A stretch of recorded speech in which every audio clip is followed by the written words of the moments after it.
मैं इसको स्टार्ट कर देता हूँ। तो ये वीडियो भाई सीजीएल 2024 मेंस के ऊपर होने जा रही है कि मेरे मार्क्स कितने थे, जो कि मैंने लिख ही रखा है। 323 मार्क्स थे। कैसे कैसे मार्क्स थे मेरे, क्या मैंने बुक लिस्ट फॉलो की थी, क्या मेरी स्ट्रेटजी थी, 2025 में मेंस दूंगा या नहीं, 2024 की कट ऑफ कितनी जा सकती है। मतलब मैंने ऐसे कुछ कैलकुलेट तो किया नहीं है, पर स्टिल जो मेरे को लगता है वो मैं बताऊंगा। तो वीडियो को पूरा देखना और ये लाइक, फॉलो, अरे कहाँ गया, फॉलो लाइक कमेंट शेयर करना ना भूलना। अभी चैनल स्टार्ट ही किया है तो प्लीज़ सपोर्ट करना थोड़ा। तो करते हैं स्टार्ट। तो भाई मेरे मार्क्स थे 323। मेरी शिफ्ट थी 20th को, 20 जनवरी को मेरी शिफ्ट थी और मेरी कैटेगरी है ओबीसी। मार्क्स है 323। मैथ्स में मेरे मार्क्स हैं 82 एंड रीजनिंग में मेरे मार्क्स हैं 86, इंग्लिश में 127, जीएस में 28। ये जो मेन ये जीएस है ना भाई, ये डुबो के लेके जाती है हर बार। जीएस में अगर जितने भी मार्क्स आते ना वो मेरे 323 के अंदर ऐड हो जाते। 10 मार्क्स पे आते 333 बन जाते, 4600 ग्रेड पे कंफर्म हो जाती। पर ये जीएस है ना भाई, बड़ी धोखेबाज है यार। 2023 का मेंस जो मैंने दिया था, 2023 में मैंने स्टार्ट की थी तैयारी अप्रैल 2023 में। और 2023 का प्री कह लो या मेंस मेरा फर्स्ट अटेम्प्ट था। 2023 के मेंस में मेरे 300 मार्क्स आए थे और कट ऑफ थी ओबीसी की 301, 301। उसमें भी एक नंबर से रहा था। काफ़ी दुख हुआ था, पर चलो मेरा फर्स्ट अटेम्प्ट था तो मैंने ये मान लिया था कि तेरी ही तैयारी में कुछ कमी रही होगी। कुछ तो मतलब इम्प्रूव कर ही सकता है तू अभी, और 2024 के मेंस में फोड़ देंगे फिर अपन, अगर ऐसे ही कंसिस्टेंटली लगे रहे अपन तैयारी करने के, तो 2024 में अच्छी रैंक लेके आएंगे और क्या पता दिल्ली में ही जॉब ले लेंगे। भाई पूरे साल बहुत मेहनत की है, बहुत ज़्यादा। 2023 में मैंने कोई बैकअप नहीं लिया था। ऐसे एग्ज़ाम वगैरह मैंने दिए थे, सीएचएसएल का भी दिया था, एमटीएस का भी दिया था, लेकिन किसी का भी सीएचएसएल का मैंने मेंस नहीं दे दिया।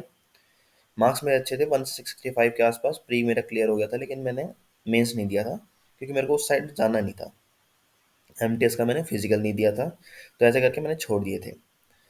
सीपीओ का मेरे से फिजिकल हुआ नहीं था, वो एग्ज़ाम मैंने दिया था। तो ऐसा मेरे पास कोई बैकअप ऑप्शन था नहीं। तो मैंने 2024 में बैकअप ऑप्शन भी लिया अपना। अपना सीपीओ को किया टारगेट और उसकी फिजिकल की तैयारी मैंने स्टार्ट की थी।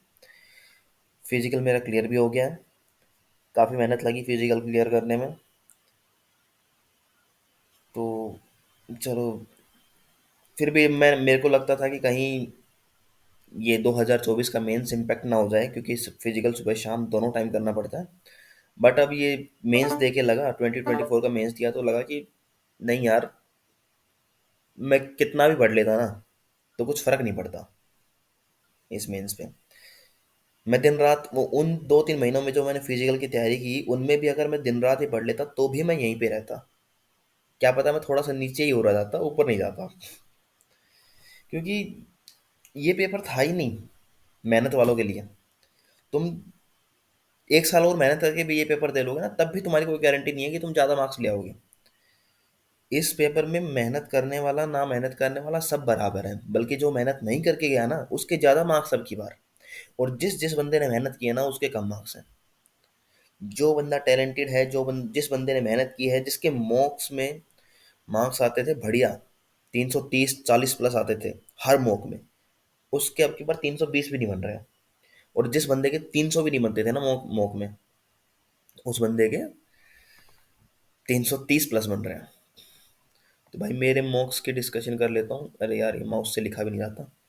मेरे मॉक्स की डिस्कशन कर लेता हूँ मैं। मेरे मॉक्स में एवरेज रहते थे भाई 330 प्लस या 340 प्लस। और मैं ओलिव बोर्ड का देता था, पंडित्स का देता था, आरबी का देता था। ये तीनों लाइव मॉक देता था मैं हर वीक। और जो अपने टेक्स्ट बुक के हैं नॉर्मल मॉक्स, वो तो देता ही देता था।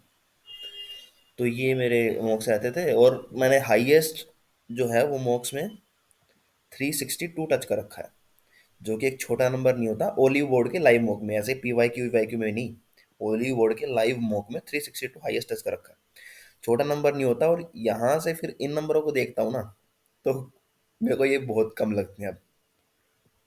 और अगर मैं 2025 की तैयारी कर भी लेता हूँ अब, तो यार 362 से ऊपर नंबर तो आएंगे नहीं मॉक में। और अगर मेरे 330 40 50 इतने नंबर भी आते रहे, तो भी क्या ही फायदा। मॉक देते ही इतने नंबर देखूंगा तो लगेगा यार ये तो लास्ट टाइम भी आ रहे थे, कौन सी बड़ी बात है। मेन चीज़ डिपेंड करती है भाई तुम्हारे लास्ट दिन पे, मतलब जिस दिन पेपर होगा वो दिन तुम्हारा कैसा है, उस दिन तुम्हारा कैसा दिमाग चल रहा है, कितनी सिली हो रही है, सब कुछ उस पर डिपेंड करता है, क्योंकि अल्टीमेटली जॉब तो वही देगा। तो ये मेरे मार्क्स थे 323। और इसमें एक फ़नी चीज़ ये है कि 2023 का जो मेंस था, उसमें मेरे जीके में मार्क्स 27 थे, और अब की बार 28 है। मतलब देखा जाए तो मोटा मोटा मैंने पूरे साल में, एक साल में एक नंबर बढ़ाया है। अगर मेरे को 40 नंबर पे पहुंचना होगा तो मेरे को 42 सॉरी 12 साल लग जाएंगे। तो क्या बोलूं। और मैंने पूरे साल, मैंने 2023 में भी पूरे साल जीके पढ़ी है, 2024 में मैंने पूरे साल जीके पढ़ी है। इंग्लिश पे मैंने इतना ज़्यादा ध्यान दिया नहीं, रीजनिंग पर तो आपको पता है पढ़ता ही कौन है। और मैथ्स मेरी वैसे ही थोड़ी स्ट्रांग है, क्योंकि मैं साइंस बैकग्राउंड से हूँ, साइंस पीसीएम बैकग्राउंड से हूँ, और बीटेक के रखी है मैंने, तो मेरी थोड़ी मैथ्स स्ट्रांग है। तो उसका उस पर मैंने ज़्यादा ध्यान दिया नहीं। तो सिर्फ मैंने जीके पे ध्यान दिया, वो भी 2023 में भी और 2024 में भी, और फिर भी मेरा 28 नंबर है। तो काफ़ी शर्म की बात है वैसे तो खैर, पर जो भी है। चलो नेक्स्ट पे चलते हैं। मेरी स्ट्रेटजी क्या थी भाई? एज सच स्ट्रेटजी तो कुछ होती नहीं है भाई, और तुम अगर किसी की स्ट्रेटजी देख के तैयारी करते हो तो फिर वो चीज़ भी गलत है, तुम तैयारी कर भी नहीं पाओगे खुद, क्योंकि खुद की स्ट्रेटजी बना के तैयारी किया करो। मेरा ये था कि मैथ्स हो जाती थी मेरे से, रीजनिंग भी हो जाती थी मेरे से। इंग्लिश का यूँ था कभी ऊपर कभी नीचे, तो इंग्लिश के लिए थोड़ी तैयारी करनी पड़ी। 2023 में मैंने इंग्लिश को कम्प्लीटली इग्नोर कर दिया था, 2024 में मैंने इंग्लिश को टाइम दिया है। तो हाँ, इंग्लिश के लिए मैंने तैयारी की, और जीके के लिए मैंने भाई लास्ट टाइम स्टडी लैब, अमन सर का कुछ करके एक वो था, कोर्स था, वो किया था, जो कि मेरा जीके में इंटरेस्ट बढ़ाने के लिए काफ़ी, मतलब काफ़ी अच्छा था कि जीके में इंटरेस्ट बनने लगा था उनका कोर्स देख के। लेकिन प्री क्लियर करने लायक ही मानता हूँ मैं उनका कोर्स। और वैसे तो फिर अपने 2024 में तो परमार सर को फॉलो कर ही लिया था, जिनकी बदौलत, जिनकी बदौलत तो क्या यार, उनकी बदौलत तो काफ़ी बच्चों के नंबर हाई भी आए हैं। वो ये है, दिन की बात है, किसी के तुक्के लग जाते हैं, किसी के नहीं लगते। तुक्के कह लो या गैस वर्क कह लो, किसी के लग जाते हैं, हम जैसों के नहीं लगते। भाई प्रिपरेशन तो ठीक है। जीएस का तुमको पता चल ही गया, परमार से पढ़ो भाई, परमार से। अगर परमार को फॉलो नहीं करोगे तो यूं है कि बाकी रेस से तुम नीचे हो जाओगे। अगर किसी को नहीं आ रहा ना, तो तुम, अगर तुमको नहीं आ रहा तो किसी को नहीं आए, ऐसा तो कर लो कम से कम। बाकी तो परमार ही है अभी तो, वो तो करके ही जाना है, मस्ट है। रीजनिंग पढ़ता ही कौन है? इंग्लिश का ब्लैक बुक फॉलो कर लो, चलो वो बुक लिस्ट में बता दूंगा मैं।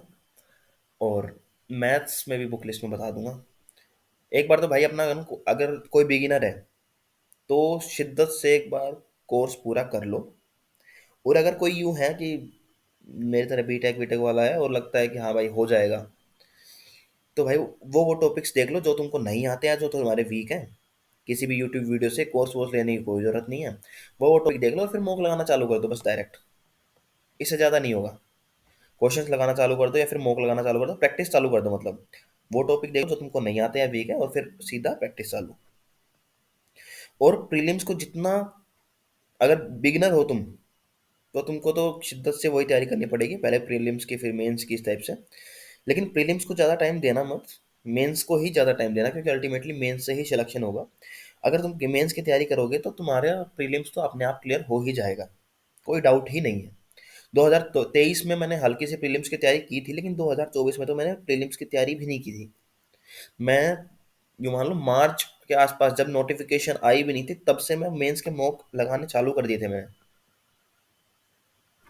तो हाँ, वो बात अलग है कि कुछ फ़ायदा नहीं हुआ, 323 नंबर ही हैं, पर चालू कर दिए थे मैंने, क्योंकि मेंस से ही होगा यार। अगर तुम्हारे क्वेश्चन तो वही आने हैं, तुम्हारा मेंस क्लियर होने लायक है तो तुम्हारा प्री तो ऑब्वियसली हो ही जाएगा। हाँ, और मेरे भाई प्री में मार्क्स बता दूं, भाई लिखा तो ऐसा ही जाएगा। प्री में मेरे मार्क्स हैं, रो है 175 और नॉर्मलाइज्ड है 179। अब शिफ्ट वगैरह मेरे को याद नहीं है कौन सी शिफ्ट थी कौन सी नहीं है। और हाँ, इंग्लिश में मेरे 50 आउट ऑफ 50 हैं। बाकी सब्जेक्ट का मेरे को पता नहीं, शायद इंग्लिश में मेरे 32.5 हैं।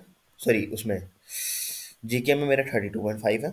बाकी सब्जेक्ट का पता नहीं कितने कितने हैं, देख लेना आप। तो ये मेरे प्री के मार्क्स हैं। और मेंस की प्रैक्टिस चालू कर देना भाई जितना जल्दी हो सके, क्योंकि वही है मेन। नेक्स्ट बुक लिस्ट पे। भाई बुक लिस्ट में अपना जितने सोर्सेज लिमिटेड होना उतने लिमिटेड रखना, क्योंकि आपने मेंस के पेपर तो देख ही लिए हैं पिछले 1-2 साल से। कुछ नहीं आता भाई, कुछ भी, सब टुच्चा टुच्चा लेवल आता है। अगर तुमने किसी भी एक मास्टर से कर लिया ना तो इनफ है।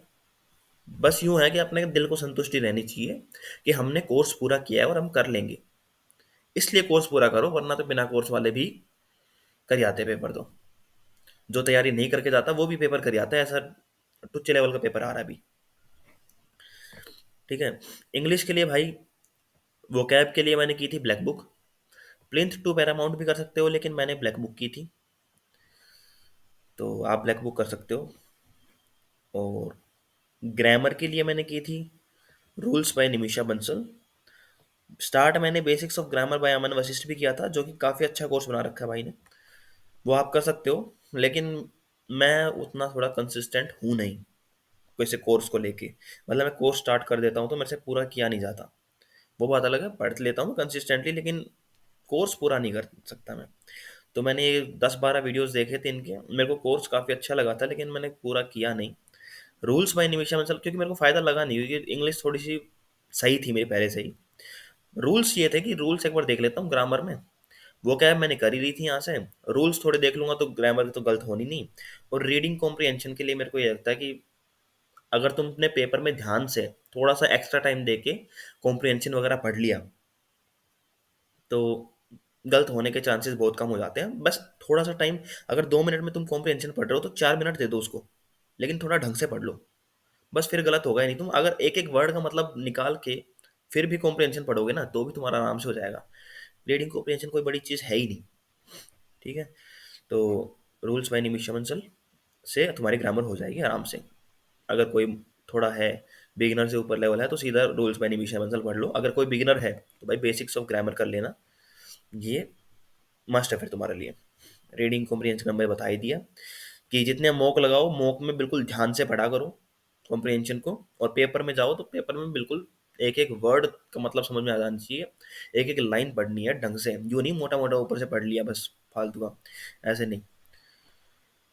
मैथ्स का भाई ऐसा तो मैंने कुछ पढ़ा नहीं, मैंने तो सबकी ही वीडियो देखी है, क्योंकि यूट्यूब पे जो जो टॉपिक नहीं आता था उनका किसी का भी उठा के देख लिया।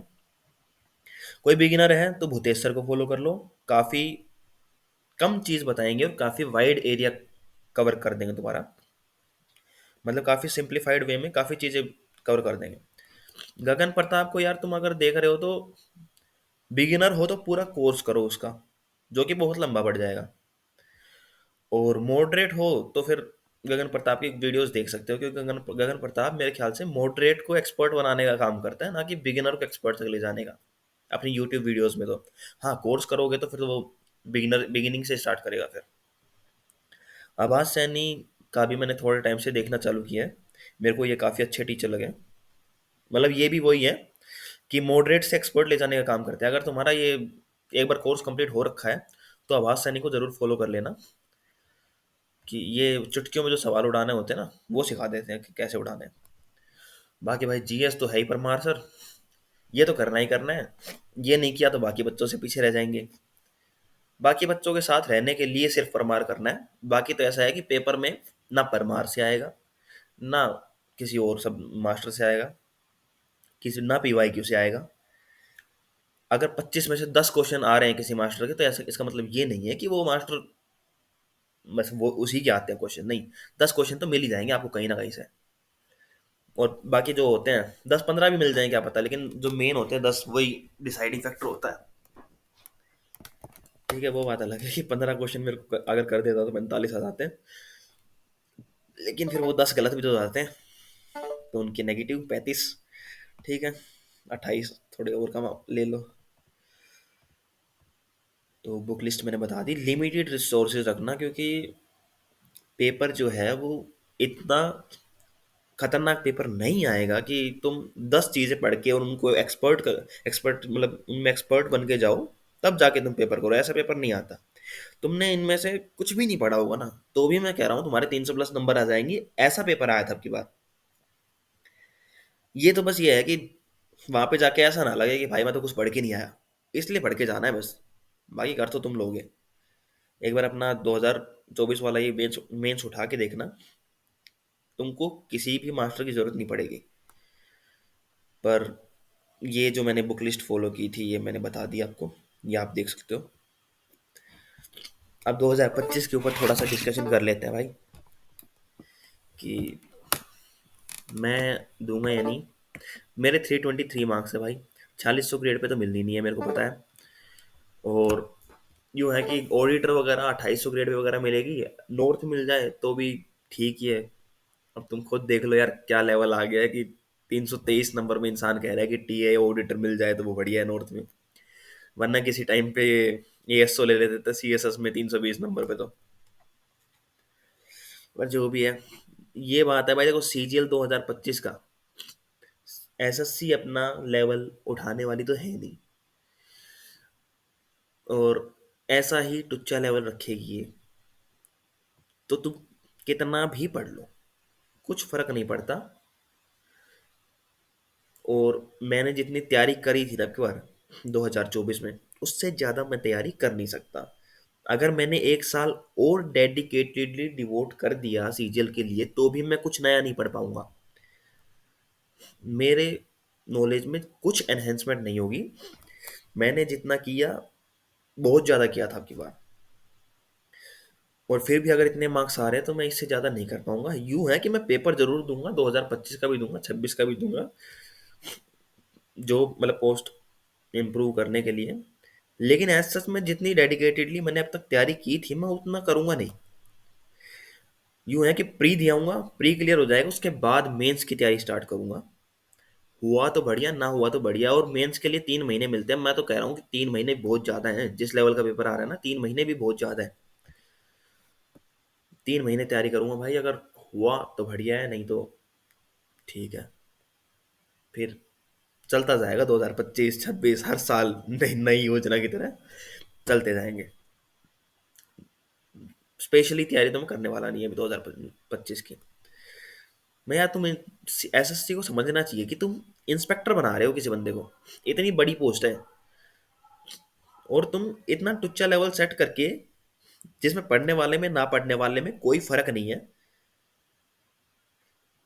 तुम ऐसा कोई थोड़ा सा लेवल तो मेंटेन रखो। इंस्पेक्टर बन रहा है वो बंदा, यूट्यूब पे आके वर्दी पहन के टोर झाड़ रहा है, उस चीज की टोर जिसमें वो गलती से लग गया है। 300 नंबर भी नहीं पकड़ते थे ना जिन बंदों के, मैंने 5-6 बंदे मेरी नजर में ऐसे हैं जिनके 300 नंबर भी नहीं पकड़ते थे मॉक में, इजी से इजी मॉक में। यार वो 330 प्लस लेके बैठे हैं, और हम जिनके 330 से नीचे नहीं आते थे, वो 323 पे हैं, और वो भी मैं हूँ। वरना मेरे जानकार में बच्चे तो 312, 313। और ऐसे नहीं है कि वो जो बच्चे पढ़ने वाले नहीं है, बहुत धुरंधर बच्चे हैं जिनके 312-13 नंबर आ रहे हैं। 330 से नीचे नहीं आते थे उनके नंबर, 40 से नीचे मत कहूंगा, 40 से भी नीचे नहीं आते थे। ऐसे बच्चों के इतने मार्क्स आ रहे हैं, तो ये तुमने मतलब बच्चों की मेहनत के साथ खिलवाड़ कर दिया ना तुमने। जिस बच्चे ने दिन रात मेहनत करके ना नींद देखी, ना खाना पीना देखा, ना घर देखा, लाइब्रेरी में बैठ के इतनी मेहनत करके किया, और तुमने क्या कर दिया ये। देखो इजी पेपर आने का सबसे बड़ा नुकसान ये होता है पढ़ने वाले बच्चों के साथ, क्योंकि उनको होती है टेंशन पहले से ही कि तू इतनी तैयारी करके आया, तू कहीं बेकार ना कर दे पेपर। और इस टेंशन में वो एक दो सिली मिस्टेक कर देते हैं, और जो नहीं पढ़ के गया ना, भाई उसको किसी बात की टेंशन नहीं है। वो बे मतलब धड़ल्ले से पेपर दे के आएगा वो। इसलिए उसकी सिली होने के चांसेस कम होते हैं। वो तो ये सोचेगा अरे जैसा होगा देखा जाएगा। तो वो टेंशन जो है ना, एक आधी सिली मिस्टेक, और एक सिली मिस्टेक 4 नंबर की होती है यार इस पेपर में। सीधा गैप यहीं आ जाता है। मेरे चार आज ऊपर आ जाते तो 4600 कंफर्म हो जाती, और आज 4600 कंफर्म नहीं है। एक क्वेश्चन के ऊपर ऊपर का फर्क है बस। तो भाई इतना पागल नहीं होना चाहिए एसएससी के से पीछे, क्योंकि ये लायक नहीं है उसके। एसएससी लायक नहीं है कि तुम इतना पागल हो पाओ एक पेपर के पीछे। बहुत एग्जाम होते हैं यार, यूपीएससी भी होता है, अपना लेवल मेंटेन करके रखता है। ये क्या है कि तुम कभी 300 कट ऑफ जा रही है, कभी फिर अगले साल 320 जा रही है। ऐसे तो करते करते अगले साल तुम्हारी 330 जाएगी, फिर 40 जाएगी, 390 पे से 90 ले आओ। एमटीएस वाला सीजीएल का पेपर फाड़ दे रहे हैं, कोई बात होती है? और सीजीएल वाला एमटीएस का पेपर नहीं फाड़ पा रहा है।